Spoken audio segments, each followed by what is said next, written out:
Let's be honest for a moment. You sit down to study, the book is open, the phone is nearby. 5 minutes pass and suddenly you are tired, distracted, or bored. The thought hits you. Why can't I study like other people? You start calling yourself lazy, undisciplined, not smart enough. But here's the truth most people never tell you. If you can't study, it's not because you're lazy. It's because something inside you is resisting the process. And today we're going to talk about what that really is and how to beat it. Most people think studying is about motivation. It's not. If studying depends on motivation, no one would ever pass anything. Studying is uncomfortable. It forces your brain to slow down, focus, and face what it doesn't understand. And the human brain hates that. Your brain is designed to protect you from discomfort, not to help you succeed.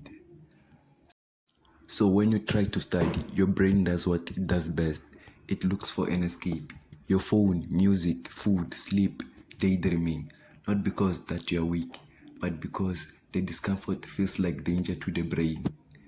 Here's the first hard truth. You're not avoiding studying. You're avoiding the feeling studying gives you. That feeling may be feeling stupid, feeling behind, fear of falling, fear of trying and not succeeding. So your brain says, if we don't start, we can't fail. And without realizing it, you obey. Let's break another lie. People who study well are not more focused than you. They are just more willing to feel uncomfortable for longer. That's it. They sit there confused. They reread sentences 5 times. They struggle, but they don't run. Now let's talk about why focusing yourself to study never works. You tell yourself, from today, I'm studying 4 hours a day. Day 1, you fail. Day 2, guilt. Day 3, quit. Why? Because you're fighting your brain instead of training it. You don't train a muscle by lifting the heaviest weight on day 1. You start small, very small. Here is the rule that changes everything. Studying is not about time, it's about studying. Your only job is not to study for long. Your only job is to study badly. Yes, badly. Open the book, read one paragraph, even if you don't understand it, even if your mind wanders. That counts. Because the hardest part is not studying. The hardest part is sitting down and staying still. Most people wait until they feel ready to study. That feeling never comes. Read this carefully. Action creates motivation, not the other way around. You don't study because you are motivated. You get motivated because you started studying. Now let's address something serious.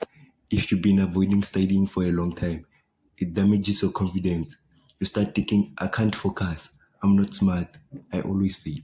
That voice is not true. That voice is the result of unkept promises to yourself. Every time you say, I'll study later and don't, your self-trust drops. Without self-trust, studying feels pointless.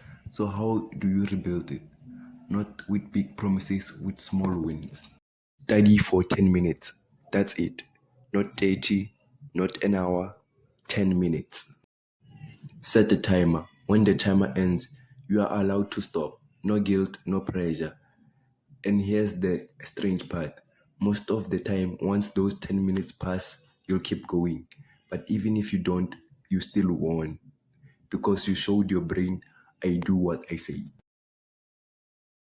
Another reason people can't study is perfectionism.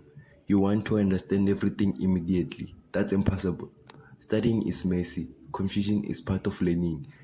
If you wait to feel confident before studying, you'll never start. Confidence comes after confusion. Let's talk about the environment. Your brain associates places with behavior. If you study on your bed, your brain thinks sleep. If you study with your phone next to you, your brain thinks distraction. Make studying boring on purpose. Simple desk, no phone, no noise. Studying should not compete with entertainment. Remove the competition. Now here's something people don't like to hear.